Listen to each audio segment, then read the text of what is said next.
Good morning. So, today is January 25, 2025 and may moving exam kami ngayon sa fundamental skills and sobrang aga ko nagising. Like 4:30 gising na ako kasi nag-review ako. Tapos nag-asikaso na rin. So, ang oras nga is 5:32 and maliligo na ako kasi baka malate ako kasi 7 a.m. yung start ng moving exam namin. So, kung titingnan mo sa labas is sobrang dilim pa kasi gabi pa. Di ba? Ang dilim pa. Gabi pa yan o gabi.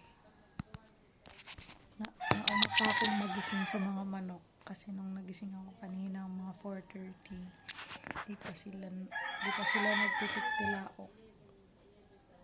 Kaya, yun. So, siguro maligo muna ako. Balik na lang mamaya. Bye!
The area of the base of support. The larger the base of support, the greater the stability of a person has. Okay.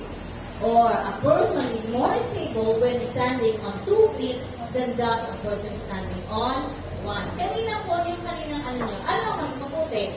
Standing on 1 foot or standing on both feet?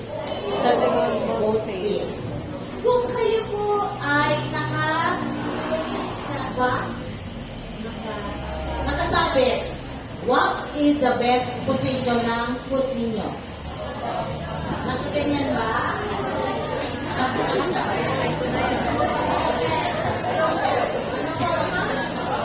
Paano ko na nakakaupo? Wala nga upuan. Kaya nga sabit. Naka-spread daw ang feet. Okay.